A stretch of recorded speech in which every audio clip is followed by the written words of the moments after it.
একটা অভিশপ্ত পরিবার যার ভেতরে প্রতিটা সদস্যের মাঝে লুকিয়ে আছে গোপন পাপ আর রক্তের নেশা। বাইরে তাদের অঢেল প্রতিপত্তি আর সম্মানের ঝকঝকে আবরণ, কিন্তু তাদের অন্দরমহলটা ছিল লালসা আর নোংরামির ভাগাড়। একের পর এক নোংরামি আর বীভৎস মৃত্যু চলছিল সমান্তরালে। এরপর একদিন যখন সবার পাপের ঘড়া পূর্ণ হয়, তখন সামনে আসে পাপের আড়ালে লুকিয়ে থাকা এক নির্মম ইতিহাস। এমন এক ইতিহাস যেটা জানার পর গায়ে কাঁটা দিয়ে ওঠে, চোখের কোণে জল আসতে বাধ্য করে। বলছিলাম হইচই প্ল্যাটফর্মে মুক্তিপ্রাপ্ত জনপ্রিয় সিরিজ কালরাত্রির কথা। সম্প্রতি মুক্তি পেয়েছে এই সিরিজের দ্বিতীয় সিজন, আর তাই আমিও চলে এসেছি তার এক্সপ্লেনেশন নিয়ে। তবে দ্বিতীয় সিজন শুরু করার আগে প্রথম সিজনের একটা ঝলক আপনাদের সঙ্গে শেয়ার করতে যাচ্ছি, যাতে পুরো গল্পটা বুঝতে আপনাদের একটু সুবিধা হয়। আভিজাত্যের মোড়কে ঢাকা এবং কুসংস্কারে আচ্ছন্ন এক রক্তমাখা উপাখ্যান হল রায়বর্মন পরিবার। এই পরিবারের কেন্দ্রবিন্দুতে রয়েছে ক্ষমতার দম্ভে অন্ধ প্রতাপশালী কর্তার সমরেশ রায়বর্মন, আর তার স্ত্রী হচ্ছে ইন্দ্রাণী রায়বর্মন। তাদের বড় ছেলের নাম রুদ্র। সে যেমন উগ্র মেজাজি তেমনি মদের নেশা আসক্ত। এই রুদ্রর প্রথম স্ত্রী হল ঋতিকা, যার অস্বাভাবিক মৃত্যু আজও এক অমীমাংসিত রহস্য। মেজ ছেলে অজিত একজন নামকরা সার্জন। অজিতের স্ত্রী রায় হচ্ছে এই বাড়ির সবচেয়ে বড় গোলকধাঁধা। নিজের মোহময়ী রূপ আর সম্মোহনী জাদুতে সে শ্বশুর থেকে শুরু করে ভাসুর দেবর সবাইকে বশ করে রেখেছিল। এই বাড়ির ছোট ছেলের নাম হলো বরুণ। সারাক্ষণ মদের নেশায় বুঁদ থাকলেও তার লালসা দৃষ্টি ছিল মেজ বউ রায়ের প্রতি। আর এই বরুণের স্ত্রী কৃতি এক কথায় অবলা নারী। অবহেলা আর বঞ্চনা সয়ে সে এই পরিবারে নিজের অস্তিত্ব টিকিয়ে রাখার নিরন্তর চেষ্টা করে যাচ্ছে। রায়বর্মন পরিবারের একমাত্র মেয়ে হলো শিবানী। সে বিবাহিত এবং হাজবেন্ড নিয়ে বাবার বাড়িতেই পড়ে থাকে। এই বিষাক্ত পরিবারের নতুন বউ হয়ে আসে সাধারণ পরিবারের মেয়ে দেবী। দেবীর পারিবারিক অবস্থা রায়বর্মন পরিবারের তুলনায় অত্যন্ত নগণ্য। তবুও সমরেশ তাকে বড় ছেলে রুদ্রর জন্য পছন্দ করে এনেছে। এর পেছনে আছে এক ভয়ঙ্কর অন্ধবিশ্বাস। তান্ত্রিক গণনা করে বলেছে রুদ্রর প্রথম দুই স্ত্রীর অকাল মৃত্যু হবে। প্রথম স্ত্রী ঋতিকার মৃত্যুর পর বেশ ঝামেলা পোহাতে হয়েছিল রায়বর্মন পরিবারকে, আর এই কারণেই এবার তারা বলির পাঠা হিসেবে ঘরে আনে সাধারণ ঘরের মেয়ে দেবীকে, যাতে দেবীর মৃত্যুর পর তাদের পরিবার মুখ ফুটে কিছু বলার সাহস না দেখায়। কিন্তু অদ্ভুত ব্যাপার হলো, এই সত্যিটা জেনেই বিয়েতে রাজি হয়েছে দেবীর বাবা মা। তবে দেবী এসবের কিছুই জানে না। বলির পাঠা হলেও বেশ ধুমধাম করে অনুষ্ঠান করেই দেবীকে ঘরে তুলে আনে সমরেশ রায়বর্মন। আর এই আনুষ্ঠানিকতার মাঝে পুরো সময় জুড়ে দেবীর ছায়াসঙ্গী হয়ে থাকে তার রহস্যময়ী বান্ধবী মায়া। গৃহপ্রবেশের সময় দেবী যখন আলতায় পা রাখতে যায়, মায়া তখন ফিসফিস করে দেবীর কানে বলে ওঠে, এই থালায় যে আলতা দেখছিস সেটা কিন্তু তোর বরের রক্ত। সেই মুহূর্ত থেকেই দেবীর মনে তীব্র ভয় জেঁকে বসে। এই সব কিছুর মাঝে দেবীকে তাড়া করে বেড়াচ্ছিল তার মৃত বয়ফ্রেন্ড চিরাগ মুখার্জির স্মৃতি। চিরাগ একজন দক্ষ সাঁতারু হওয়া সত্ত্বেও রহস্যজনকভাবে পানিতে ডুবেই মারা গিয়েছিল, আর এই বিষয়টা দেবী আজও মানতে পারেনি। যাই হোক, আজ দেবীর বিয়ের প্রথম রাত। হিন্দু শাস্ত্রে এই রাত কালরাত্রি নামে পরিচিত, আর এই রাতেই ঘটে যায় এক বিভীষিকাময় ঘটনা। গভীর রাতে কাজের মেয়ে তানি আবিষ্কার করে যে রুদ্র নিথর দেহ রক্তাক্ত অবস্থায় বিছানায় পড়ে আছে। তার পিঠে গেঁথে আছে মেয়েদের চুলের কাঁটা। রহস্যময় এই ঘটনার তদন্তের দায়িত্ব পড়ে ডিসিপি সাত্তকী এবং তার সহযোগী ইমনের ওপর। সাত্তকীর জন্য এই কেসটা শুরুতে আর পাঁচটা কেসের মতো হলেও পরবর্তীতে সে জানতে পারে এই কেসের সঙ্গে জড়িয়ে আছে তার ব্যক্তিগত ইমোশন। সাত্তকীর পুলিশ অফিসার বাবা অনিন্দু একটা পুরনো খুনের মামলায় ভুলবশত এক নির্দোষ ব্যক্তিকে সাজা দিয়েছিল। সেই ব্যক্তি মিথ্যে অপবাদ মানতে না পেরে জেলের ভেতরেই আত্মহত্যা করেছে। এই ঘটনার পর অনিন্দ পাগল হয়ে যায় এবং শেষ পর্যন্ত একটা অ্যাক্সিডেন্টে প্রাণ হারায়। এখন রুদ্রর মৃত্যুর তদন্ত করতে এসে সাত্তকী জানতে পারে ওই পুরনো খুনের ঘটনার প্রকৃত অপরাধী ছিল রুদ্র। রায়বর্মন পরিবার তাদের ক্ষমতা আর প্রতিপত্তির দাপটে এত বছর ধামাচাপা দিয়ে রেখেছিল এই নৃশংস ঘটনা।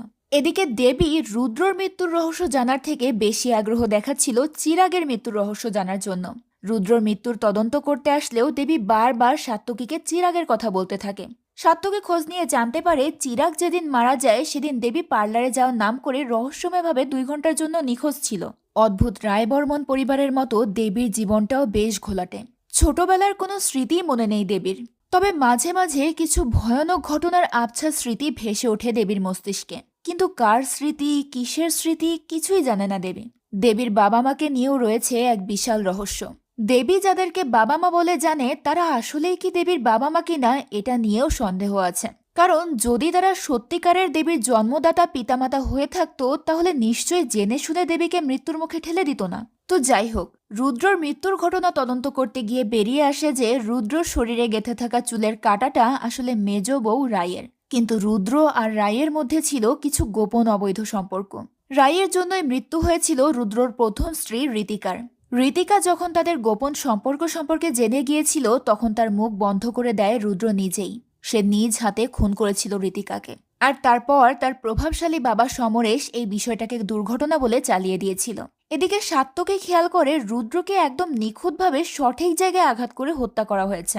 ছোটবেলা থেকেই রুদ্রর ফুসফুসের এক সাইডে প্রবলেম ছিল। খুনি ইচ্ছে করে যে সাইডে প্রবলেম নেই সেই সাইডে আঘাত করেছে যাতে মৃত্যুটা পুরোপুরি নিশ্চিত হয়। এছাড়াও আরও একটা তথ্য জানা যায় যে এই খুনি লেফটি, অর্থাৎ বাঁ হাতি। এখন বাড়ির মেজ ছেলে অজিত যেহেতু একজন সার্জন এবং সেই সাথে লেফট হ্যান্ডেড, তাই সাত্যকী সন্দেহের তালিকার প্রথম নামটা আসে অজিতের। কিন্তু ঘটনা জটিল হয় যখন সাত্যকী জানতে পারে যে শুধু অজিত নয়, তার স্ত্রী রায় এবং সমরেশও লেফট হ্যান্ডেড। এছাড়াও রায় বর্মন বাড়িতে এমন আরও একজন মানুষ আছে যার দুই হাত সমানভাবে কাজ করে, আর সেই ব্যক্তি হলো দেবী। রহস্যের জাল তখন যেন আরো বেশি জটিল হতে থাকে। এদিকে রুদ্রর মৃত্যুর রহস্য উন্মোচন হওয়ার আগেই এর থেকে বেশি রহস্যময়ভাবে খুন হয়েছে বাড়ির ছোট ছেলে বরুণের। নিষিদ্ধ পল্লীতে বোরকা পরা এক নারীর হাতে নৃশংসভাবে খুন হয় বরুণ। একই সময় ওই একই পল্লীতে দেবীকেও দেখা যায়। নিষিদ্ধ পল্লীর যে নারীর কাছে বরুণ গিয়েছিল সে জানায় যে খুনি নারীর বোরকার নিচের পোশাক নাকি হুবহু দেবীর পোশাকের মতো। কিন্তু দেবীর মতে বরুণের মৃত্যুর ব্যাপারে সে কিছুই জানে না। দেবী তো সেখানে গিয়েছিল চিরাগের মৃত্যুর রহস্য জানতে। অজানা এক নাম্বার থেকে কেউ একজন তাকে ফোন করে বলেছিল চিরাগের মৃত্যুর রহস্য জানতে হলে সেজন্য নিষিদ্ধ পল্লীতে চলে যায়। পরপর দুটো রহস্যময় মৃত্যু নিয়ে যখন সবাই চিন্তিত, ঠিক তখনই দেবীর সামনে তার বান্ধবী মায়ার আসল রূপ উন্মোচিত হয়।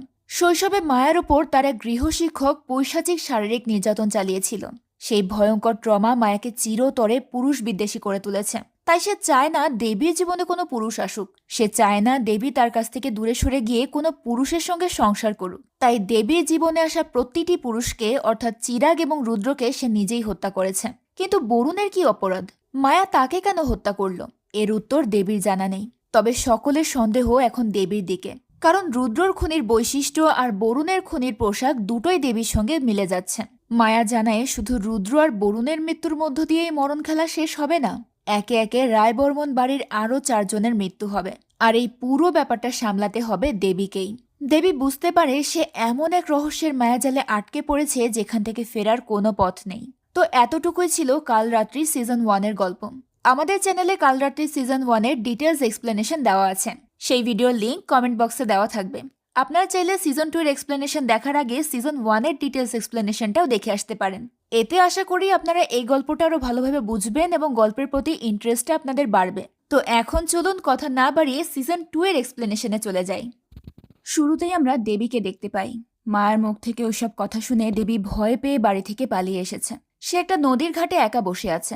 এখানে দেবী তার মৃত এক্স বয়ফ্রেন্ড চিরাগকে হ্যালুসিনেট করতে শুরু করে। দেবী চিরাগকে বলে, পুলিশ তো 2টো খুনের জন্য আমাকে সন্দেহ করছে, এখন আমার কি হবে? চিরাগ বলে, তুমি এভাবে বাড়ি থেকে পালিয়ে ঠিক করোনি। আর তাছাড়া পুলিশ যে তোমাকে 2টো খুনের জন্য সন্দেহ করছে তুমি কি করে জানলে? দেবী বলে, মায়া বলেছে। তখন চিরাগ বলে, মায়াকে এত বিশ্বাস করো না, এমনও তো হতে পারে মায়া আসলে তোমার ক্ষতি চায়। এরপর চিরাগ জানায় মায়া কিভাবে তাকে পানিতে ডুবিয়ে হত্যা করেছে। ওই দিন দেবী যখন মায়াদের বাড়িতে গিয়েছিল মায়া তো বাড়িতে ছিল না। সে আসলে ওই সময় চিরাগকে হত্যা করতে গিয়েছিল। যাই হোক চিরাগ যেহেতু মৃত তাই এই সব কিছুই দেবীর অবচেতন মর্মের কল্পনা মাত্র। এর মাঝে মায়া নদীর ঘাটে চলে আসে। দেবী মায়াকে দেখে অবাক হয়ে বলে, তুই কি করে জানলি আমি এখানে আছি? মায়া বলে, তুই আমার থেকে নিজেকে লুকাতে পারবি না, কিন্তু তুই একা একা এখানে কি করছিস? দেবী বলে, একা কোথায়, এই তো চিরাগ আছে আমার সাথে। কথাটা বলেই দেবী যখন চিরাগকে দেখিয়ে দিতে যাবে তখনই খেয়াল করে চিরাগ নেই। দেবী বলে, তুই আসার আগে চিরাগ এখানে ছিল। চিরাগ আমাকে বলেছে আমার পুলিশের কাছে যাওয়া উচিত। ও ঠিকই বলেছে, আমি সাত্যকের কাছে গিয়ে সবকিছু বলে দেব। তখন মায়া বলে, তুই ভালো করেই জানিস চিরাগ মারা গেছে। এভাবে সবসময় চিরাগ চিরাগ বললে সবাই ভাববে তুই পাগল হয়ে গেছিস। আর সাত্যকীকে কি বলবি তুই? দেবী বলে, আমি ওকে বলবো এই 2টো খুনের ব্যাপারে আমি কিছুই জানি না। মায়া বলে, তুই বলবি আর সাত্যকী বিশ্বাস করবে? সবকিছু এত সহজ নয় দেবী। একটা কথা বলতো, বিয়ে করে এই বাড়িতে আসার পর থেকে তোর একটা অস্বস্তি হচ্ছে না? মনে হচ্ছে না এই বাড়ির আনাজ কানাজ সবকিছু তোর পরিচিত? অনেক অদ্ভুত ঝাপসা স্মৃতি মনে পড়ছে না তোর? দেবী বলে, হ্যাঁ আমার সত্যি সত্যি অস্বস্তি হচ্ছে, কিন্তু এমনটা কেন হচ্ছে? মায়া বলে, আজ থেকে 6 বছর আগে তোর একটা অ্যাক্সিডেন্ট হয়েছিল। তার আগের সমস্ত স্মৃতি তুই ভুলে গেছিস। হতে পারে ওই 6 বছর আগে তুই এই বাড়িতেই থাকতি। এই বাড়ির সবাই তোর অনেক পরিচিত ছিল। দেবী সেই ঝাপসা স্মৃতিগুলো কিছুটা স্পষ্ট হতে শুরু করে। সে বুঝতে পারে আগেও সেই বাড়িতে থেকেছে। দেবী বলে, এই কারণে কি বাড়ির সবাই আমাকে তুই তোকারি করে কথা বলে? আমি কি ওদের সাথে কোনো অন্যায় করেছিলাম? আর যদি অন্যায় করেও থাকি, ওরা আবার কেন আমাকে এই বাড়িতে ফিরিয়ে নিয়ে আসলো? মায়া বলে, তোকে তো এনেছে মেরে ফেলার জন্য। তোর শ্বশুর আর তোর বাবা প্ল্যান করে বিয়েটা দিয়েছে, কিন্তু পাশের দান তো উল্টো হয়ে গেল, রুদ্র মরে গেল। দেবী জিজ্ঞেস করে, পাশের দান কে উল্টালো? মায়া বলে, কেন, তুই উল্টে দিয়েছিস? তুই এখানেই লুকিয়ে থাক, এটাই তোর জন্য ভালো হবে। এদিকে সাত্তকী আর ইমন রায়বর্মন বাড়িতে গিয়ে কাজের মেয়ে তানিকে জিজ্ঞাসাবাদ করতে শুরু করে। সাত্তকী তানিকে জিজ্ঞেস করে বরুণের মৃত্যুর ব্যাপারে সে কিছু জানে কিনা। তানি বলে, আমি এই বাড়ির কাজের লোক, এত বেশি জানতে গেলে আমার বিপদ হবে। তখন ইমন জিজ্ঞেস করে, ইন্দ্রাণী দেবী বলেছে বরুণের যখন মৃত্যু হয়েছে তুমি এই বাড়িতে ছিলে না, কোনো এক আত্মীয়র বাড়িতে গিয়েছিলে। কার বাড়িতে গিয়েছিলে তুমি? তানি হেসে বলে, আপনারা এমনভাবে বলছেন যেন খুনটা আমি করেছি। এরপর তানি বলে, আপনারা তো বড় বৌদি এবং দেবী বৌদির সঙ্গে দেখা করতে এসেছেন, তাই না? আমি ওদেরকে ডেকে দিচ্ছি। সাত্তকী বলে, তুমি এখানেই বসো, আমরা তোমার সঙ্গে কথা বলবো। সাত্তকী আর ইমন যখন তানিকে জেরা করছিল, ঠিক সেই সময়ে পিন্টু নামের একটা লোক সমরেশের সঙ্গে দেখা করতে আসে। রুদ্র রিমি মৈত্র নামের এক নারীকে খুন করেছিল, আর এই খুনের দায়েই সাত্তকীর বাবা একজন নিরপরাধ লোককে শাস্তি দিয়েছিল। এই পিন্টু হচ্ছে সেই রিমি মৈত্রর বাড়ির কেয়ারটেকার। পিন্টু সমরেশকে জানায় সাত্তকী রিমির মার্ডার কেস রিওপেন করছে। সমরেশ বলে, করলে করুক, এসব আমাকে বলছো কেন? এই কেসের সঙ্গে আমার কি সম্পর্ক? পিন্টু সমরেশকে সরাসরি কিছু বলার সাহস পায় না, ইনডিরেক্টলি বলে, আসলে আমরা গরিব মানুষ তো, পুলিশ তদন্ত করতে আসলে কে কখন মুখ খুলে ফেলি বলা যায় না। পিন্টু চাচ্ছিল সমরেশকে একটু ভয় দেখিয়ে কিছু টাকা পয়সা কামিয়ে নিতে, কিন্তু সমরেশ পিন্টুকে একদমই পাত্তা দেয় না, তাই পিন্টু সেখান থেকে চলে যায়। এদিকে সাত্তকী তানের ঘরে একটা পান মশলার প্যাকেট দেখতে পায়। এই পান মশলাটা তানি সবসময় পানের সাথে খায়। এই একই পান মশলার গন্ধ সাত্তকী বরুণের ডেড বডিতেও পেয়েছে। তাই সাত্তকী তানিকে জিজ্ঞেস করে বরুণও এই পান মশলা খায় কিনা। তানি বলে, তা আমি জানি না। এরপর সাত্তকী জিজ্ঞেস করে, তুমি কতদিন থেকে এই বাড়িতে আছো? 6 বছর আগে দেবী যখন এই বাড়িতে থাকতো তুমি কি এই বাড়িতে কাজ করতে? তানি কোনো জবাব দেওয়ার আগেই বরুণের মা ইন্দ্রাণী কাঁদতে কাঁদতে ছুটে এসে বলে, কে মারলো আমার ছেলেকে? ইন্দ্রাণী পাগলের মতো বিলাপ করতে শুরু করে। তখন সাত্তকী বাড়ির উঠানে চলে যায়, আর ওই সময়ে পিন্টুকে বের হয়ে যেতে দেখে। এদিকে ইন্দ্রাণী প্রলাপ করতে করতে বলে, অভিশাপ ফলতে শুরু করেছে। সাত্তকী জিজ্ঞেস করে, কিসের অভিশাপ ফলতে শুরু করেছে? তখন ইন্দ্রাণী কোনো জবাব দেয় না। অন্যদিকে বাড়ির ছোট বউ অর্থাৎ বরুণের স্ত্রী কীর্তি মনমরা হয়ে বসেছিল, তাই বাড়ির একমাত্র জামাই বিজয় তাকে সান্ত্বনা দিতে যায়। তখন কীর্তি বিজয়কে বলে, আমি আসলে কখনো বরুণকে ভালোই বাসিনি, কারণ বরুণের কাছে আমি কখনো ভালোবাসা পাইনি। আমি এমন কাউকে চেয়েছিলাম যে আমাকে অনেক ভালোবাসবে। তুমি একদম আমার মতো সাধারণ মানুষ, তুমি কি আমাকে ভালোবাসতে পারবে? বিজয় বলে, কি বলছো এসব? কীর্তি বলে, এত রাত হয়ে গেছে, তোমার স্ত্রী শিবানী এখনো বাড়ি ফেরেনি। তুমি ভালোভাবেই জানো কোথায় যায়, কেন যায়। সবকিছু জেনেও কেন মুখ বুঝে সহ্য করো? কেন এত ভালো মানুষ তুমি? চলো আমরাও এই বাড়ির মানুষগুলোর মতো স্বার্থপর হয়ে যাই। ওরা যখন এসব নিয়ে কথা বলছিল, ঠিক তখনই বাড়ির মেজ বউ রায় চলে আসে। রায় বিজয়কে জিজ্ঞেস করে, শিবানী কোথায়? বিজয় তখন কোনো জবাব দিতে পারে না। এর পরের দৃশ্যে আমরা শিবানীকে দেখতে পাই। শিবানী টিটু নামের একটা ছেলের সঙ্গে হোটেল রুমে সময় কাটাচ্ছেন। টিটু শিবানীকে বলে, তোমার বাবা যদি আমাদের সম্পর্কের ব্যাপারটা জেনে যায় তাহলে কি হবে? শিবানী হেসে বলে, কিসের সম্পর্ক? আমি তোমাকে রেখেছি আমার ডিজায়ার পূরণ করার জন্য। তোমাকে রিপ্লেস করতে আমার 2 মিনিটও সময় লাগবে না, তাই এটাকে সম্পর্কের নাম দেওয়ার চিন্তাও করো না। বিজয়ের সাথে বোরিং জীবন কাটাতে একদমই ভালো লাগে না আমার, তাই আমি এসব করছি। এই জীবনটাতে আমার বাবা আমাকে জোর করে ঢুকিয়েছে, এর ফলও আমার বাবাকে একদিন পেতে হবে। এই কথা বলে শিবানী হোটেল রুম থেকে বেরিয়ে যায়। এদিকে সাত্তকী ইন্দ্রাণীকে জিজ্ঞেস করে, আপনি কি রিমি মৈত্রকে চেনেন? ইন্দ্রাণী বলে, আমি কোনো রিমিকে চিনি না। সাত্তকী বলে, দেখুন, আপনারা এভাবে সব ইনফরমেশন গোপন রাখলে আমরা ইনভেস্টিগেশন করব কিভাবে? ইন্দ্রাণী জিজ্ঞেস করে, কি গোপন রেখেছি আমি? সাত্তকী বলে, দেবী যে 6 বছর আগে এই বাড়িতেই থাকতো, এই ব্যাপারটা যদি আপনারা আমার কাছ থেকে গোপন না রাখতেন তাহলে আজ হয়তো বরুণ বেঁচে থাকতো। যাই হোক, এখন আমরা দেবীকে একটু জিজ্ঞাসাবাদ করতে চাই, আপনি দেবীকে ডেকে দিন। ঠিক ওই সময় সমরেশের ভাগ্নি স্নেহা এসে বলে, দেবীকে বাড়িতে কোথাও খুঁজে পাওয়া যাচ্ছে না। দেবী বাড়িতে নেই শুনেই সাত্তকী চিন্তায় পড়ে যায়। অন্যদিকে রায় বিজয়ের কাছে শিবানীর কোনো সন্ধান না পেয়ে সমরেশকে জানায়। রায় বলে, বাড়ির মেয়ে এত রাত পর্যন্ত বাইরে, এখনো বাড়ি ফেরেনি, আমাদের একবার খোঁজ করা উচিত। কিন্তু সমরেশ বলে, শিবানী নিজেকে সামলাতে পারে, ও ঠিকই ফিরে আসবে, আর যদি ফিরে নাও আসে তাতেও আমি পরোয়া করি না। ওই মেয়ে একবার আমার মুখে চুনকালি লাগিয়েছে, ও একই কাজ আবারও করতে পারবে। সমরেশ কোনো বিষয় নিয়ে খুব টেনশন করছিল। ব্যাপারটা বুঝতে পেরে রায় সমরেশকে শান্ত হতে বলে। তখন সমরেশ বলে, কেউ একজন আমার সঙ্গে গেম খেলার চেষ্টা করছে। আমি যদি একবার মাঠে নামি তাহলে আমার প্রতিপক্ষকে মাঠে দাঁড়ানোরই সুযোগ দেব না। এদিকে সাত্তকী বাড়ির কারো কাছে দেবীর অতীতের ব্যাপারে জানতে না পেরে শেষমেশ অজিতের কাছে যায়। রুদ্রের খুনের সন্দেহভাজন হিসেবে লকআপে রাখা হয়েছে অজিতকে। সাত্তকী অজিতের কাছে দেবীর অতীত সম্পর্কে জানতে চাইলে অজিত জানায়, দেবী যখন অনেক ছোট ছিল তখনই তার বাবা মারা যায়। বাবা মারা যাওয়ার পর দেবীর মা দেবী আর দেবীর বোনকে নিয়ে এক কালী পুজোর দিন তাদের বাড়িতে এসেছিল। দেবীর বাবা ছিল সমরেশের বন্ধু।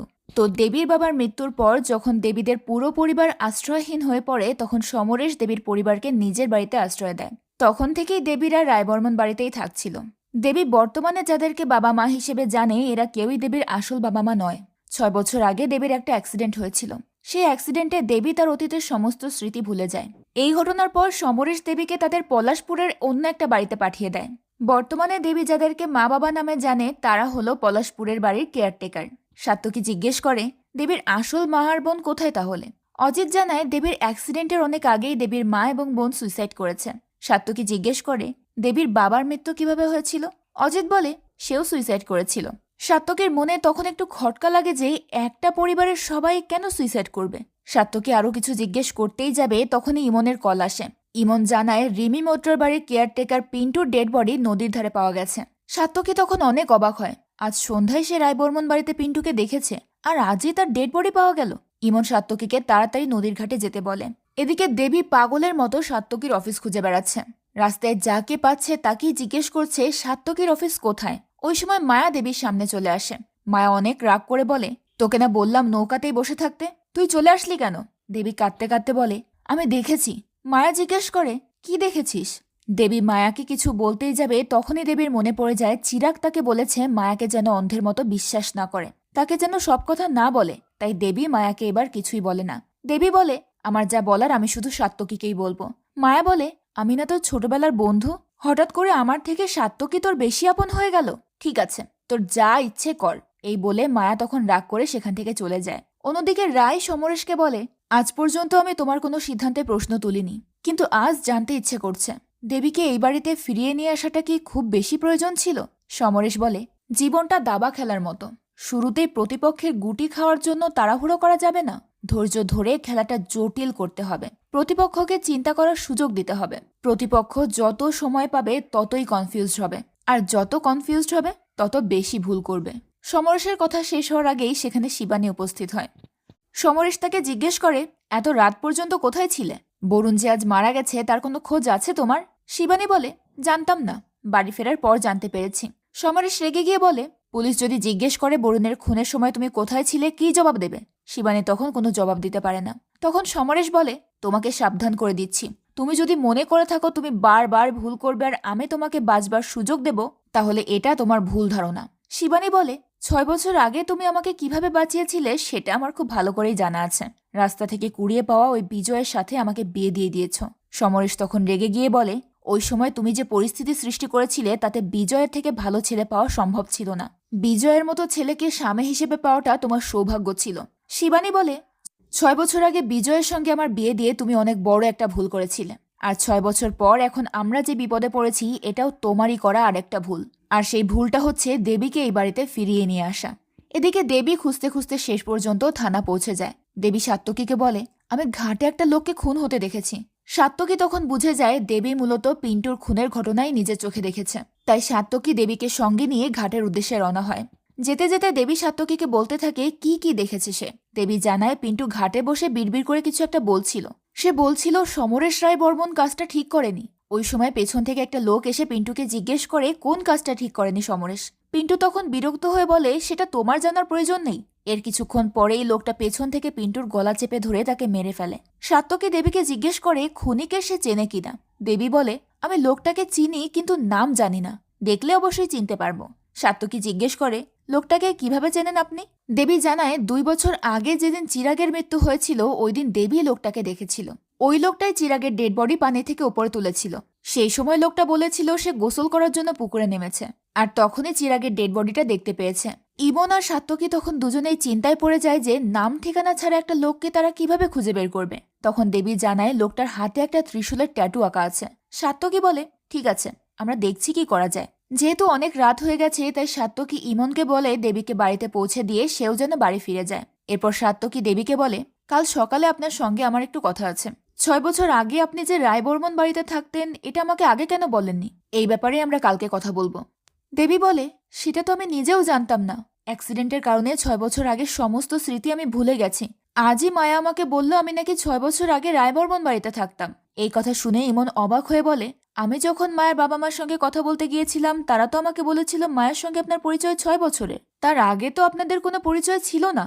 তাহলে 6 বছর আগে আপনি কোথায় ছিলেন মায়া সেটা কিভাবে জানলো? দেবী তখন কোনো উত্তর দিতে পারে না। সাত্তকীও তখন আর কথা না বাড়িয়ে ইমন আর দেবীকে পাঠিয়ে দিয়ে আবারও থানায় ফিরে যায়। অজিত তখনও জেগেছিল। সাত্তকী অজিতকে জিজ্ঞেস করে এত রাতেও জেগে জেগে সে কি চিন্তা করছে। অজিত বলে, আমি বুঝতে পারছি না কিভাবে আপনাকে বিশ্বাস করাবো যে আমি আমার ভাইকে খুন করিনি। সাত্তকী বলে, কাল সকালেই হয়তো আপনার বাবা আপনাকে ছাড়ানোর জন্য বড় কোনো লয়ার হায়ার করবে। সে লয়ার আপনাকে ছাড়ানোর সব রকম চেষ্টাও করবে, কিন্তু সমস্যা হচ্ছে আপনার বড় ভাই রুদ্রর সঙ্গে আপনার স্ত্রীর একটা অবৈধ সম্পর্ক ছিল। তাছাড়া আপনি একজন লেফট হ্যান্ডেড সার্জন, আর আপনার ভাইয়ের ফুসফুসের কন্ডিশনও আপনার ভালোভাবেই জানা ছিল। সব দিক দিয়ে সন্দেহ আপনার উপরেই আসে। এমন অবস্থায় যত বড় লয়ারই আসুক না কেন আপনাকে বাঁচাতে পারবে না। এখন আপনাকে একমাত্র আমিই বাঁচাতে পারবো। অজিত বলে, আপনার কত টাকা লাগবে বলুন, আমি সব টাকা দেব। আপনি শুধু আমাকে এখান থেকে বের হওয়ার ব্যবস্থা করে দিন। সাত্তকী বলে, টাকা নয়, অন্য কিছু লাগবে আমার। চলুন একটা ডিল করি। এদিকে দেবী বাড়ি ফিরে নিজের ঘরে শুয়ে বিশ্রাম করছিল। হঠাৎই সে খেয়াল করে মায়া ইন্দ্রাণীর রুমের দিকে যাচ্ছে। দেবীও মায়ার পিছু পিছু যায়। ইন্দ্রাণী তখন ঘুমোচ্ছিল।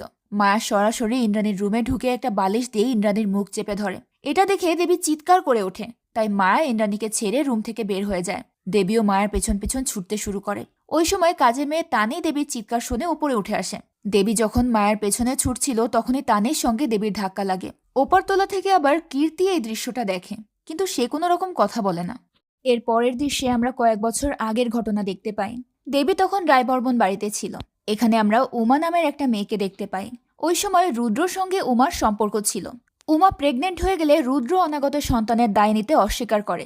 এই সন্তান আমার না, আর তুই তো আমাকে না, কখনো অজিতকে ভালোবাসিস আবার কখনো বরুণকে।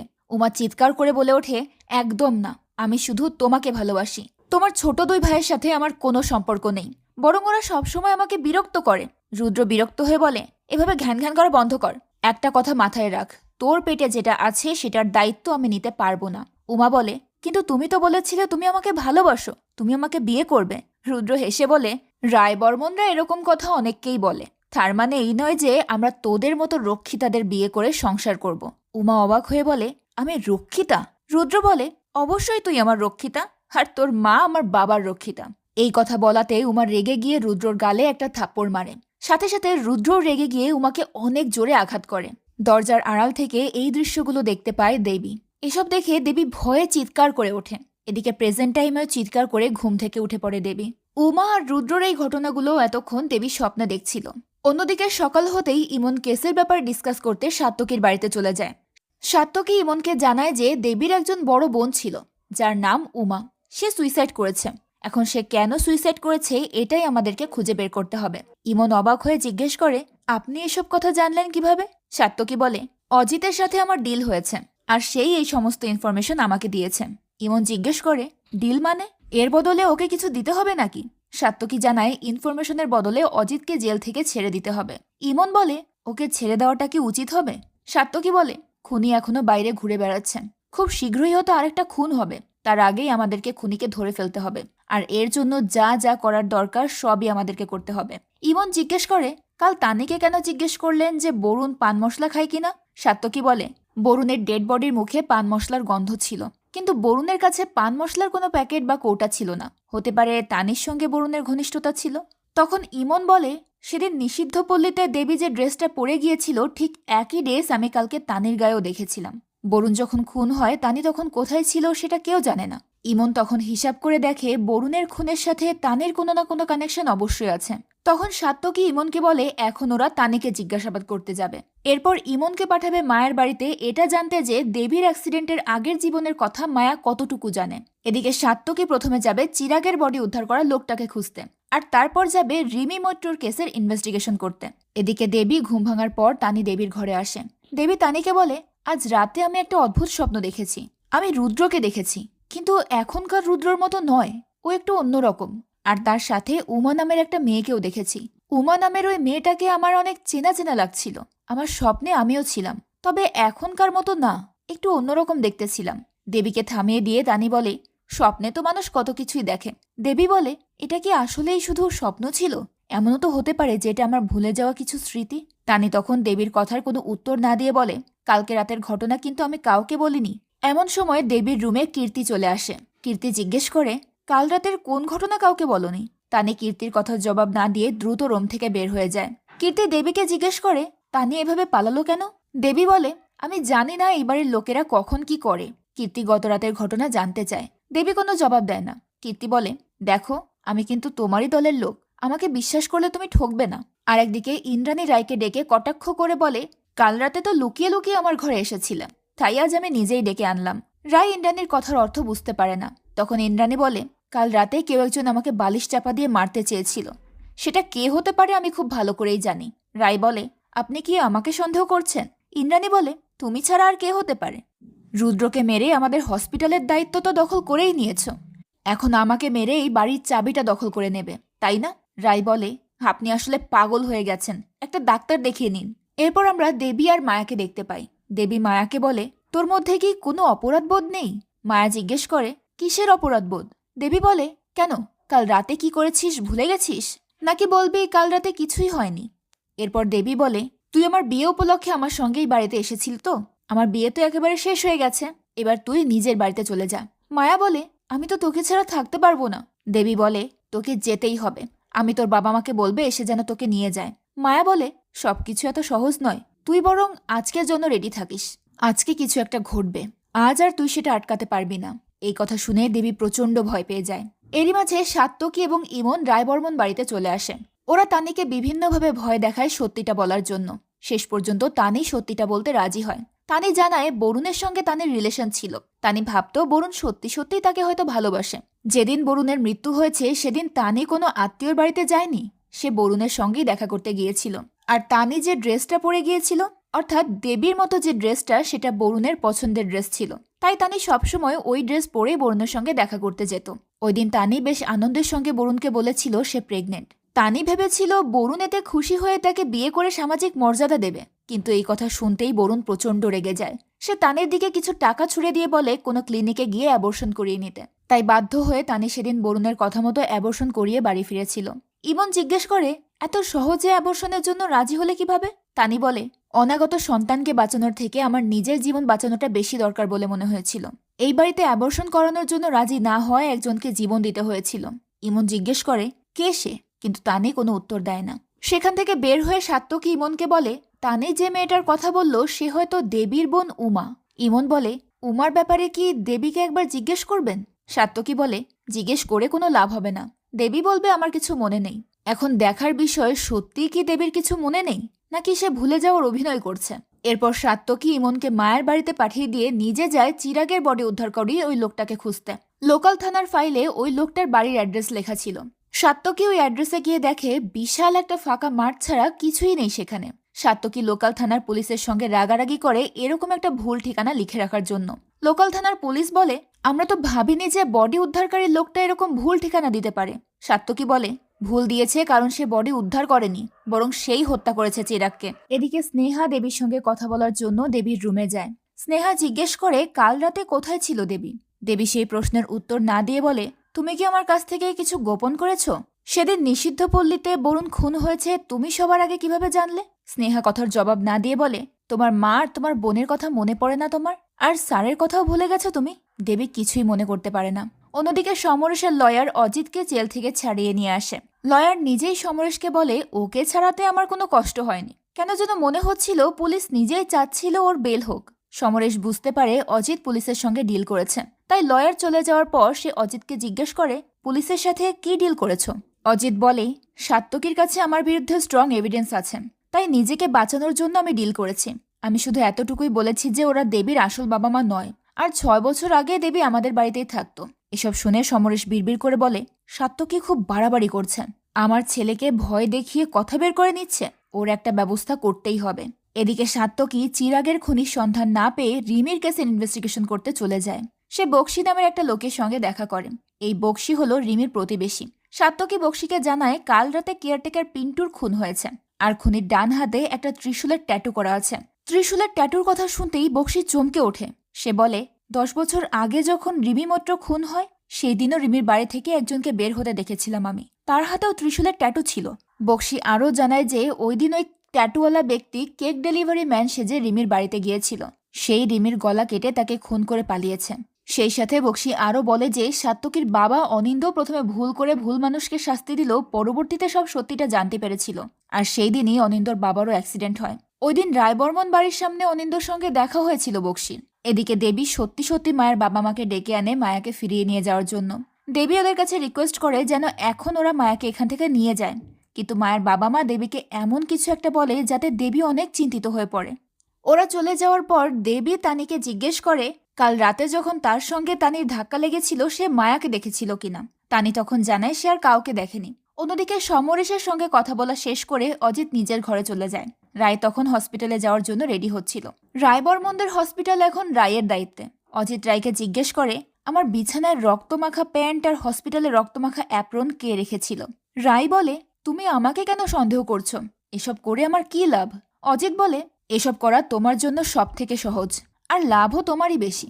আমি তোমাকে যতটুকু চিনি তোমার অ্যাম্বিশন অনেক, আর সেগুলো পূরণ করার জন্য তুমি সব কিছু করতে পারো। রায় বলে, অ্যাম্বিশন থাকা তো আর খারাপ নয়। এদিকে স্নেহা আবারও দেবীর কাছে গিয়ে জিজ্ঞেস করে, তোমার কি সত্যিই 6 বছর আগের কিছুই মনে নেই?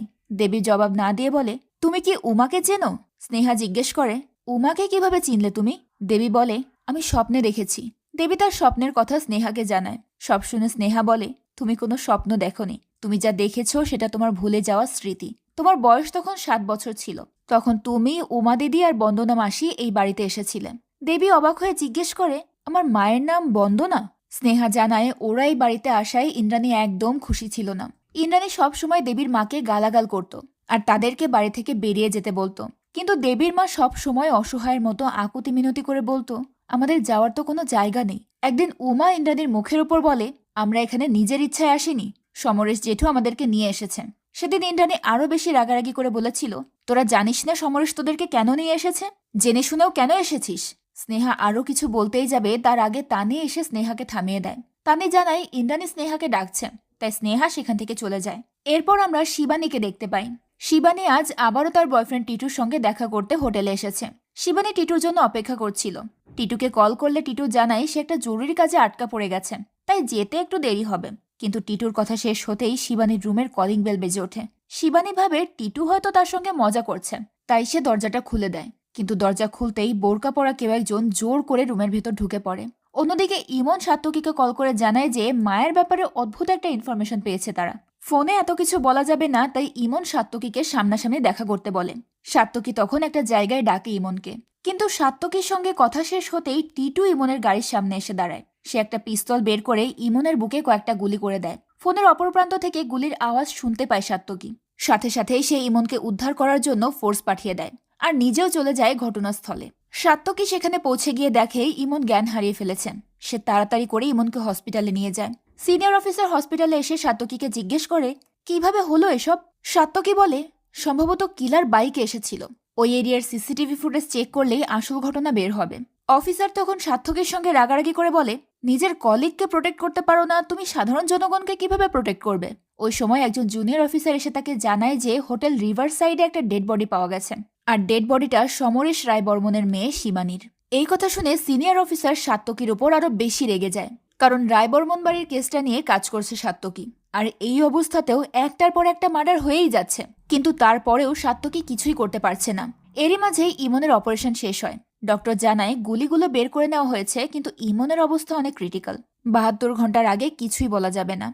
ইমনের জন্য সাত্তকী খুব চিন্তিত হয়ে পড়ে। পরদিন শিবানীর ডেড বডির পোস্টমর্টম হয়ে গেলে সাত্তকী রিপোর্ট নিয়ে যায় রায়বর্মন বাড়িতে। সাত্তকী জানায় শিবানীর হার্টে কম্পাস বিধিয়ে খুন করা হয়েছে, আর এই কিলার রাইট হ্যান্ডেড, অর্থাৎ রুদ্র আর বরুণের কিলারের সঙ্গে এই কিলারের কিছুটা পার্থক্য আছে। সবাই তখন এটা ভেবে অবাক হয় যে এত কিছু থাকতে কম্পাস দিয়ে কেন খুন করবে শিবানীকে। তখন সাত্তকী বলে, হয়তো কিলার কম্পাসের মাধ্যমে কোনো মেসেজ দেওয়ার চেষ্টা করছে।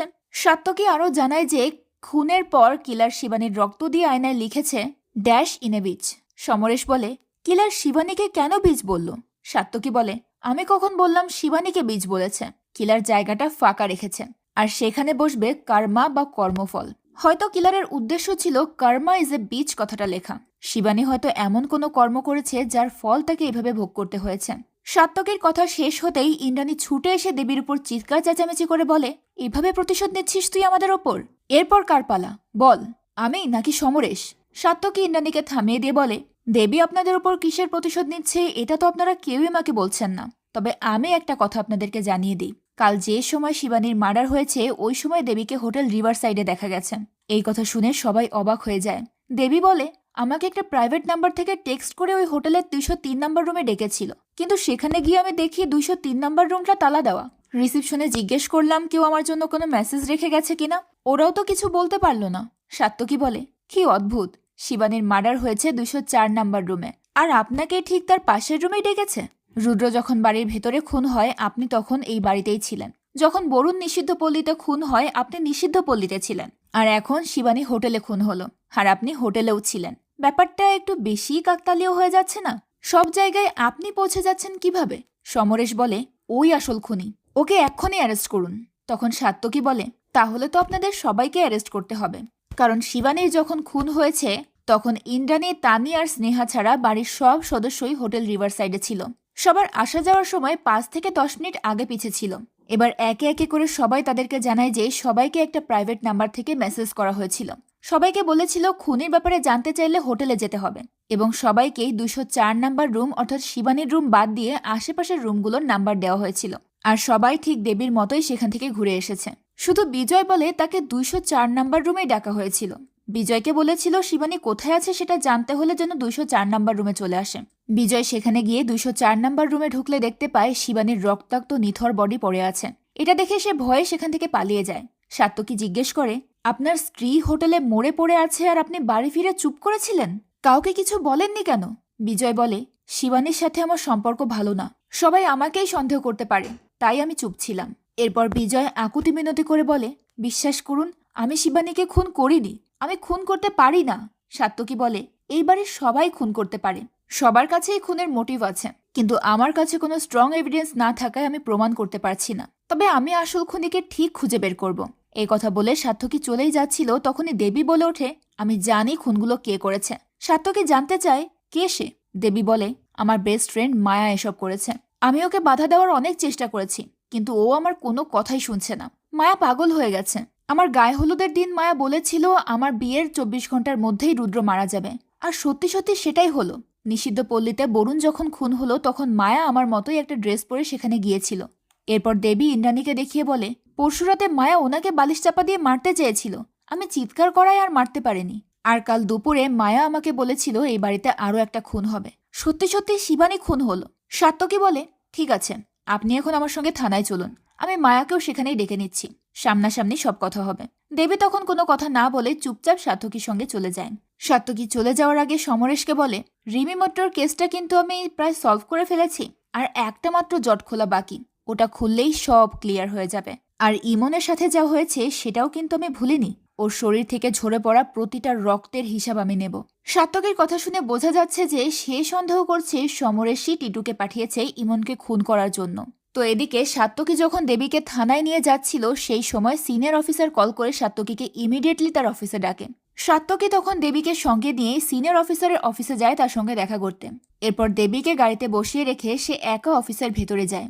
সিনিয়র অফিসারের রুমে আগে থেকেই বক্সি বসেছিল।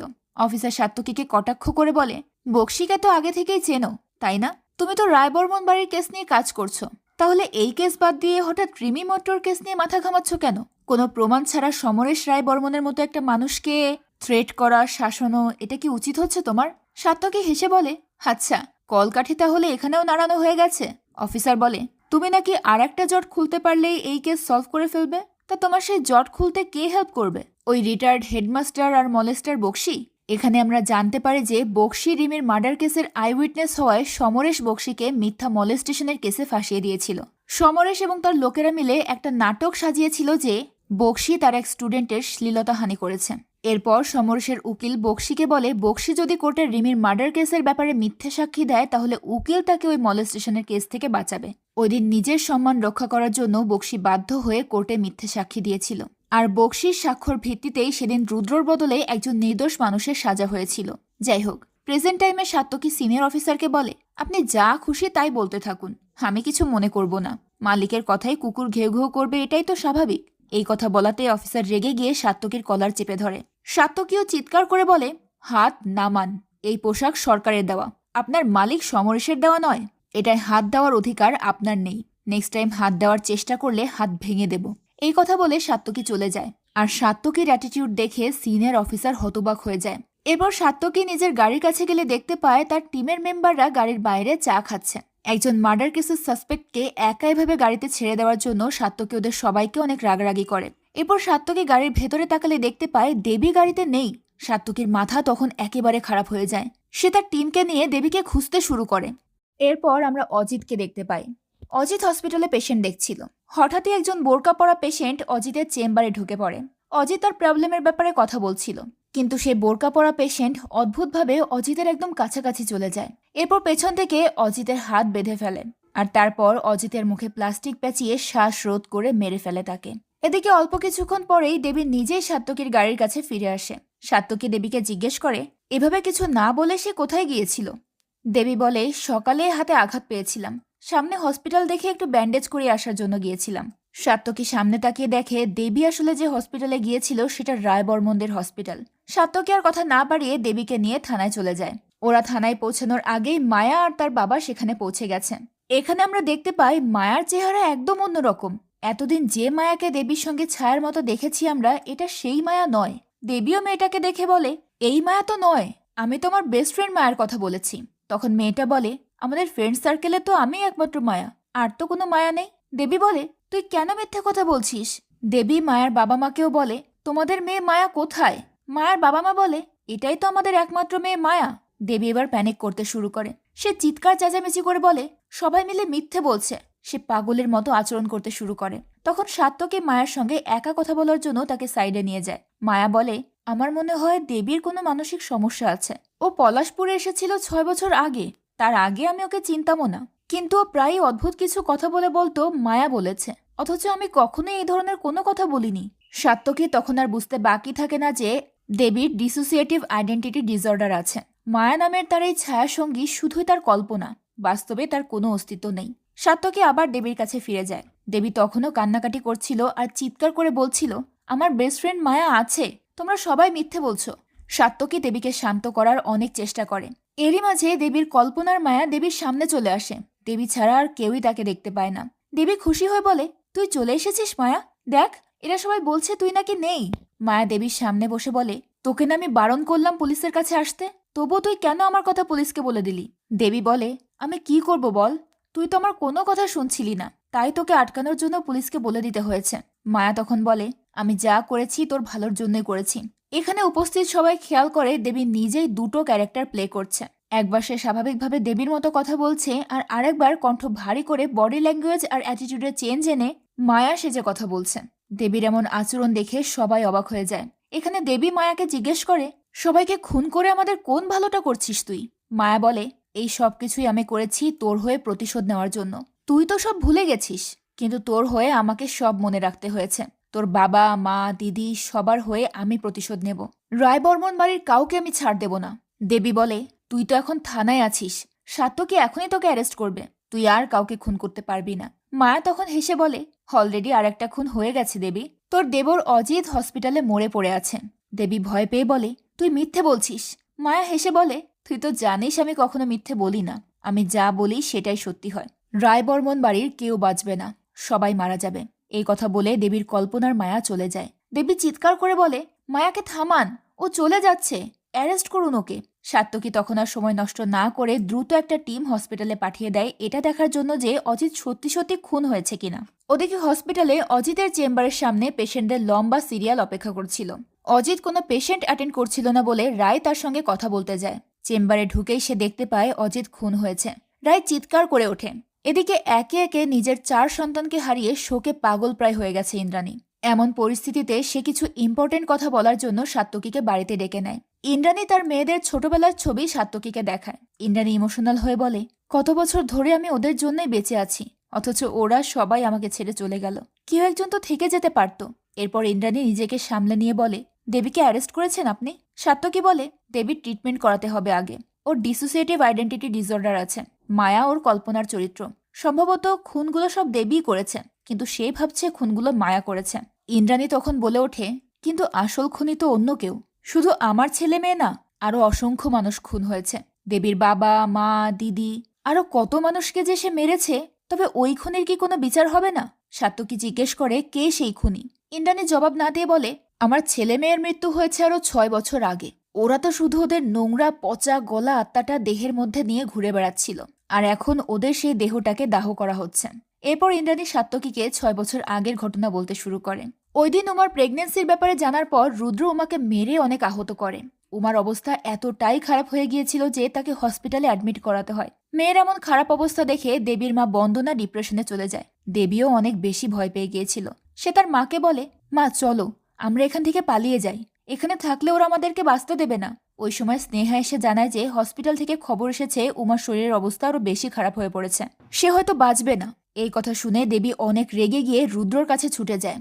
রুদ্র, অজিত, বরুণ, শিবানী সবাই তখন একসঙ্গেই ছিল। দেবী রুদ্রকে জিজ্ঞেস করে, কেন এমন করলে আমার দিদির সঙ্গে? সবাই তখন উমাকে নিয়ে হাসি তামাশা করতে শুরু করে। দেবী চিৎকার চেঁচামেচি করতে শুরু করলে শিবানী বলে, তোর দিদি তো মরেই যাচ্ছে, এখন থেকে আমার দাদাদের তুই সার্ভিস দিস। এই কথা শুনে দেবী অনেক রেগে যায়। শিবানীর পড়ার টেবিল থেকে একটা কম্পাস নিয়ে সে শিবানীর হাতে গেঁথে দেয়। এই ঘটনার পর সমরেশ দেবীকে অনেক মারধর করে। তার মাঝেই উমার মৃতদেহ বাড়িতে চলে আসে। উমার মৃতদেহ দেখে দেবী এবং তার মা দুজনেই পাগল প্রায় হয়ে যায়। কিন্তু শিবানীর এতেও শান্তি হয় না।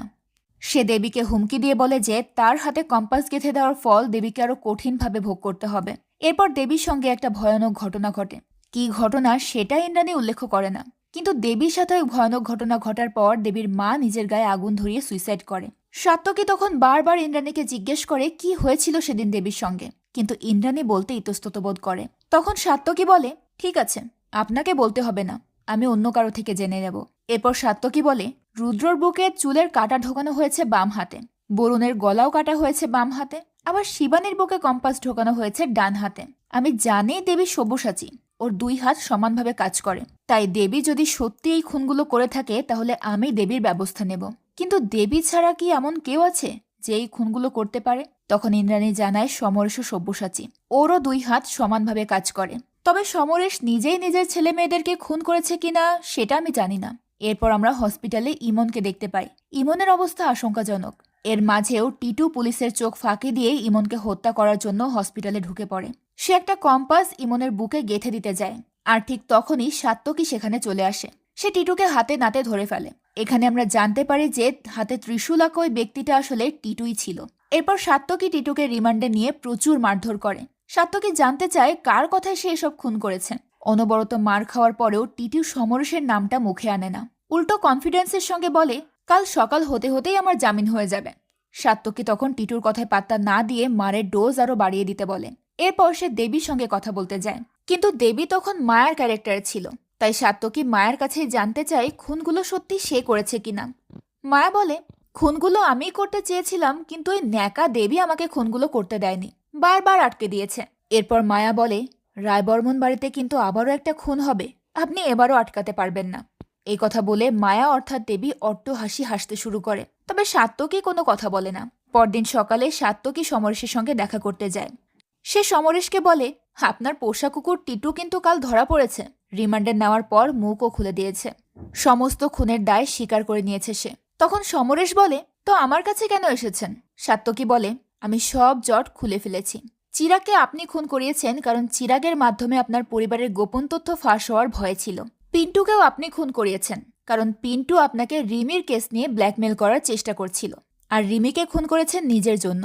রিমির সাথে অবৈধ সম্পর্কটা রুদ্রর নয়, আপনার ছিল। রিমি আপনাকে বিয়ে করার জন্য ফোর্স করেছিল, কিন্তু ইন্দ্রাণীকে ডিভোর্স দিয়ে রিমিকে বিয়ে করলে তো আপনার সামাজিক মর্যাদা শেষ হয়ে যেত, তাই তাকে প্রাণেই মেরে ফেলেছেন। কিন্তু আমার বাবাকে খুন করলেন কেন? আমার বাবা তো পাগল হয়ে গিয়েছিল। সমরেশ তখন জানায় যে সাত্তকীর বাবার সঙ্গে যেদিন সমরেশের শেষ কথা হয়, অর্থাৎ তার মৃত্যুর দিন সাত্তকীর বাবা অনিন্দ একদম সুস্থ স্বাভাবিক ছিল। সে সমরেশের সব কুকীর্তি জেনে গিয়েছিল এবং সমরেশের সঙ্গে দেখা করে তাকে হুমকি দিয়েছিল সমরেশের সব অপরাধের জন্য তাকে শাস্তি দেবে। এই কারণে ওই দিন সমরেশ টিটুকে বলে অনিন্দকে শেষ করে দিতে। টিটুও তখন অনিন্দকে এমনভাবে খুন করে যে সবাই ধরে নেয় অনিন্দর অ্যাক্সিডেন্ট হয়েছে। সবকিছু ক্লিয়ার হওয়ার পর সাত্তকী সমরেশকে বলে, আপনাকে আমার সঙ্গে থানায় যেতে হবে। সমরেশ বলে, শুধু টিটুর বয়ানের উপর ভিত্তি করে সমরেশ রায় বর্মনকে অ্যারেস্ট করা ঠিক হবে না তোমার। টিটু তো যে কোনো সময় নিজের বয়ান বদলে ফেলবে, আবার জেলের ভিতরে হঠাৎ করে মারাও যেতে পারে। তখন সাত্তকী বলে, মারা তো আপনিও হঠাৎ করেই যেতে পারেন, যেভাবে আপনার ছেলে মেয়েরা হঠাৎ করে মারা গেল। এরপর সাত্তকী সমরেশকে ভালোভাবে বুঝিয়ে দেয় যে তাকে এখন থানায় যেতেই হবে। তাই বাধ্য হয়ে সমরেশও রাজি হয়ে যায়। তবে থানায় যাওয়ার আগে সে কাপড়টা চেঞ্জ করে নিতে চায়। তখন সাত্তকী বলে, একটা কথা তো আপনাকে জানানোই হয়নি, আপনার মেয়ের নিয়মিত শয্যার সঙ্গে কে ছিল জানেন? আপনার পোষা কুকুর টিটু। এই কথা শুনে সমরেশ অনেক বিরক্ত হয়। এরপর সে কাপড় চেঞ্জ করার জন্য নিজের রুমে চলে যায়। আর তার কিছুক্ষণ পরেই ভেতর থেকে ইন্দ্রাণীর চিৎকার ভেসে আসে। সাত্তকী দৌড়ে ভেতরে গিয়ে দেখে সমরেশের রক্তাক্ত মৃতদেহ পড়ে আছে আর মার্ডার ওয়েপন ইন্দ্রাণীর হাতে। ইন্দ্রাণী বলে, পিশাচের বংশ একেবারে শেষ হলো। সমরেশকে আমি খুন করেছি।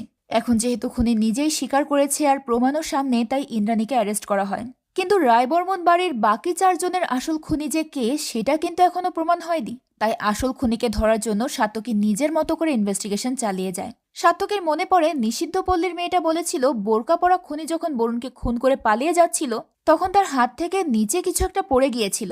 তাড়াহুড়ো করার কারণে সে ওই জিনিসটা আর খুঁজে পায়নি, সেটা ফেলে রেখেই সে পালিয়ে গেছে। এখন যেহেতু কেস চলছে তাই ওই রুমটা সিল মেরে বন্ধ করে রাখা হয়েছিল। এর মধ্যে কেউ আর ওই রুমে ঢোকেনি, তাই সাত্তকী নিষিদ্ধ পল্লীর ওই রুমে গিয়ে আবারও সার্চ করে এবং সেখানে একটা ফিঙ্গার রিং খুঁজে পায়। এরপর সে তানিকে ডেকে আবারও জিজ্ঞাসাবাদ করে। এবার সাত্তকী জানতে পারে যে ওই দিন যখন তানি বরুণের সঙ্গে দেখা করতে গিয়েছিল সেদিন আসলে বরুণ নিজে তাকে ডাকেনি। শিবানীর হাজবেন্ড বিজয় তানিকে বলেছিল বরুণ তাকে ডেকেছেন। তাই সাত্তকী এবার বিজয়কে ডেকে এনে ইন্টারোগেশন শুরু করে।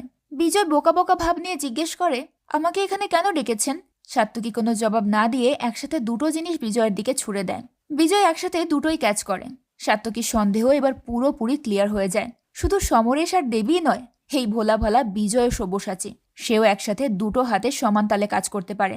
বিজয় তখন বুঝতে পারে সে ধরা পড়ে গেছে, আর তাই বোকা সাজার অভিনয় না করে নিজের আসল ব্যক্তিত্ব প্রকাশ করে। সাত্তকী তখন তাকে জিজ্ঞেস করে, কেন 4টা খুন করেছেন বলুন। বিজয় বলে, 4টা নয় 5টা। সে জানায় সমরেশ রায়বর্মনকে ইন্দ্রাণী মারেনি, বিজয় নিজেই মেরেছে। সমরেশ যখন কাপড় চেঞ্জ করার কথা বলে রুমে গিয়েছিল সে আসলে উকিলের সঙ্গে কথা বলতে গিয়েছিল। সমরেশ উকিলকে বলে দ্রুত তার জামিনের ব্যবস্থা করতে।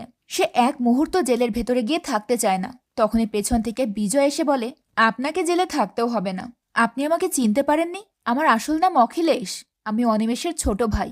এই অনিমেষ আসলে 6 বছর আগে রায়বর্মন বাড়ির ছেলে মেয়েদেরকে পড়াতো। যাই হোক, সমরেশ কিছু বলার আগেই বিজয় তার বুকে একটা মেডিকেল ইকুইপমেন্ট ঢুকিয়ে দেয়। আর ঠিক সেই মুহূর্তেই ইন্দ্রাণীও সেখানে চলে আসে। ইন্দ্রাণী এই সবকিছু নিজের চোখে দেখেও একদম শান্ত থাকে। সে বলে, সমরেশ তোমাকে না চিনলেও আমি অনেক আগেই তোমাকে চিনতে পেরেছি। এরপর ইন্দ্রাণী সমরেশের বডি থেকে মার্ডার ওয়েপন নিজের হাতে নিয়ে বলে, সমরেশকে আমি খুন করেছি। এরপর ইন্দ্রাণী চিৎকার করে সবাইকে জানান দেয় যে খুনটা সে করেছে। সব শুনে সাত্তকী আবার বিজয়কে জিজ্ঞেস করে, কেন খুন করলে সবাইকে? আর অনিমেষের রহস্যটাই বা কি? বিজয় বলে, সব বলছি, আগে বলুন আমার কাজ পর্যন্ত পৌঁছালেন কি করে আপনি? সাত্তকী জানায়, হাতের রিংয়ের কারণেই ধরা পড়েছে বিজয়। বিজয়ের মুদ্রাদোষ ছিল সবসময় হাতের রিং ঘোরাতে থাকা। ব্যাপারটা নোটিস করেছিল সাত্তকী। কাল সমরেশের মৃত্যুর পরেও বিজয় স্বভাববশত হাতের রিং ঘোরাচ্ছিল, কিন্তু বিজয়ের হাতে ওই সময় কোনো রিং ছিলই না। তখনই সাত্তকীর মনে একটু সন্দেহ হয়েছিল, তাই সে রিং খুঁজতে নিষিদ্ধ পল্লীতে আবার গিয়েছিল। আর তারপর তানির সঙ্গে কথা বলে পুরোটা ক্লিয়ার হয়ে যায়। এরই মাঝে সাত্তকী দেবীর সঙ্গেও কথা বলে জানতে পেরেছে ওই দিন দেবী যে ড্রেসটা পরেছিল সেটা ওর নিজের ছিল না। অপরিচিত কেউ একজন প্রাইভেট নাম্বার থেকে কল করে টেক্সট করেছিল চিরাগের মৃত্যুর রহস্য জানতে হলে যেন ওই ড্রেস পরেই সে নিষিদ্ধ পল্লীতে যায়। আর ওই ড্রেসটা দেবীর বেডের নিচেই রাখা ছিল, সেটাই দেবী পরে গিয়েছিল। এবার সাত্তকী বিজয়কে মুখ খুলতে বলে। বিজয় বলে, বলছি, তার আগে শুনুন দেবীর মধ্যে মায়ের জন্ম কি করে হলো। বিজয় জানায় তার বড় ভাই অর্থাৎ অনিমেষ রায়বর্মন বাড়ির ছেলে মেয়েদেরকে পড়াতো। দেবী যেহেতু তখন ওই বাড়িতেই থাকতো তাই দেবীও ওদের সঙ্গেই পড়তো। শিবানী আর দেবী একসাথে পড়তো। শিবানী ছোটবেলা থেকেই দুশ্চরিত্রা ছিল। সে পড়াশোনা ঠিকঠাকভাবে না করে সবসময় অনিমেষকে নিজের প্রতি অ্যাট্রাক্ট করার চেষ্টা করত। একদিন তো সে অনিমেষের সঙ্গে জোর জবরদস্তি করতে শুরু করে। অনিমেষ বারবার বলে, আমার বউ বাচ্চা আছে, এসব আমি করতে পারবো না। কিন্তু শিবানী তার কোনো কথা শোনে না। শিবানীর এসব আচরণ দেবী দেখে ফেলে। সে শিবানীকে সরিয়ে অনিমেষকে বাঁচায়। এতে শিবানী দেবীর ওপর প্রচণ্ড রেগে যায়। আর তখন থেকেই সে দেবীর ওপর প্রতিশোধ নেওয়ার চিন্তাভাবনা করতে শুরু করে। এরপর দেবী শিবানীর হাতে কম্পাস গেঁথে দেওয়ার পর শিবানীর প্রতিশোধের নেশা আরও তীব্র হয়। তখন শিবানী আর তার ভাইরা মিলে দেবীকে চরম শাস্তি দেওয়ার প্ল্যান করে। আর সেই প্ল্যানে অনিমেষকেও ফাঁসিয়ে দেয়। ওরা একদিন জোরপূর্বক দেবী আর অনিমেষকে বিবস্ত্র করে একটা রুমের মধ্যে আটকে রাখে। এরপর অনিমেষের স্ত্রীকে ডেকে নিয়ে এসে ওদের বিবস্ত্র দৃশ্য দেখায়। অনিমেষের স্ত্রী এসব দেখে বিশ্বাস করে নেয় যে অনিমেষ আর দেবী নোংরামি করেছে। এরপর সমরেশ এসে অনিমেষকে একটা ধুতি দেয় পরে নেওয়ার জন্য, কিন্তু দেবীকে কোনো কাপড় দেয় না। ওদিন অনিমেষ এই অপমান সহ্য করতে না পেরে ওই ধুতি নিজের গায়ে না পরে সিলিং ফ্যানে ঝুলিয়ে সুইসাইড করে। দেবীর চোখের সামনেই ছটফট করতে করতে মারা যায় অনিমেষ। একসাথে এত মেন্টাল প্রেশার সহ্য করতে পারেনি দেবী। ওই মুহূর্তেই দেবী তার জীবনের সমস্ত স্মৃতি ভুলে যায়। দেবীর মধ্যে জন্ম নেয় মায়া নামের সম্পূর্ণ ভিন্ন এক মানুষ। আর সেদিন দেবীর সাথে ঘটে যাওয়া ঘটনা সহ্য করতে না পেরে দেবীর মাও গায়ে আগুন লাগিয়ে সুইসাইড করে। ওদিকে অনিমেষের ওয়াইফও এসব সহ্য করতে না পেরে প্রথমে নিজের কোলের অবুঝ শিশুটাকে বিষ খাইয়ে মেরে ফেলে, আর তারপর নিজে গলায় দড়ি দিয়ে সুইসাইড করে। এই নির্মম ঘটনার পর অখিলেশ নিজের দাদা বৌদির মৃত্যুর প্রতিশোধ নেওয়ার জন্য সিদ্ধান্ত নেয়। সে নিজের পরিচয় গোপন করে বিজয় নামে সমরেশের সঙ্গে পরিচিত হয়। সমরেশের কাছাকাছি আসার চেষ্টা করে এবং একটা সময় সে সমরেশের বেশ কাছাকাছি পৌঁছেও যায়। সাত্যকে জিজ্ঞেস করে সমরেশ কেন শিবানীর সঙ্গে তার বিয়ে দিয়েছিল। বিজয় বলে ওই সময় শিবানীর চরিত্র নিয়ে অনেক কানাকানি চলছিল, তাই বাধ্য হয়ে সমরেশ তাড়াহুড়ো করে শিবানীর বিয়ে দেওয়ার সিদ্ধান্ত নেয়। আর বিজয় তখন সুযোগ বুঝে সমরেশের চোখে নিজেকে প্রেজেন্ট করে। এরপর রুদ্রর বিয়ের সময় বাড়ির সবাই একত্রিত হয়। এই সুযোগে বিজয় সবাইকে হত্যা করে প্রতিশোধ নেয়। সাত্যকী বিজয়কে জিজ্ঞেস করে তার সহকারীকে, একা তো আর এতগুলো পারফেক্ট মার্ডার করা সম্ভব নয়। বিজয় বলে আমার সহকারীকে সেটা আমি কখনোই বলবো না, আমার স্টেটমেন্ট একদম ক্লিয়ার, এই সমস্ত খুন আমি একা করেছি। সাত্যকী বলে আপনার কারণে নির্দোষ দেবীর ফাঁসি হতে পারত। বিজয় বলে আমি হতেই দিতাম না, আমার বিশ্বাস ছিল দেবীর উকিল দেবীকে বাঁচিয়ে নেবে, আর যদি সে না পারত তাহলে আমি নিজেই স্যারেন্ডার করতাম। সাত্যকী বলে আপনাকে আমার এত ভালো মানুষ তো মনে হয় না, আপনি দেবীকে ফাঁসানোর সব রকম চেষ্টা করেছেন। এই কথা বলেই সাত্যকী চলে যায়। এরপর আমাদেরকে 2 বছর পরের ঘটনা দেখানো হয়। এরই মাঝে ঘটে গেছে অনেক কিছু। বিজয় অর্থাৎ অখিলেশ নিজের অপরাধ স্বীকার করে নেওয়ায় তার ফাঁসি হয়। ইন্দ্রাণী নির্দোষ হয়, তাকে শুরুতেই মুক্তি দেওয়া হয়। সমরেশের পোষা সেই অফিসারকে সাসপেন্ড করা হয়। ইমন সুস্থ হয়ে আবারও ডিউটিতে জয়েন করে। আর দেবী মানসিক হসপিটালে চিকিৎসা নেওয়ার পর এখন সম্পূর্ণ সুস্থ। দেবী সুস্থ হয়ে বের হওয়ার পর সাত্যকীর মা দেবীকে সাত্যকীর বউ হিসেবে বেছে নেয়। আর এভাবেই হ্যাপি এন্ডিং হয় পচা গলা নর্দমা থেকে বেঁচে ফেরা দেবীর জীবনের। তো গল্পটা আপনাদের কাছে কেমন লাগলো সেটা অবশ্যই কমেন্ট করে জানাবেন। আজকের মতো বিদায় নিচ্ছি, সবাই ভালো থাকবেন, আল্লাহ হাফেজ।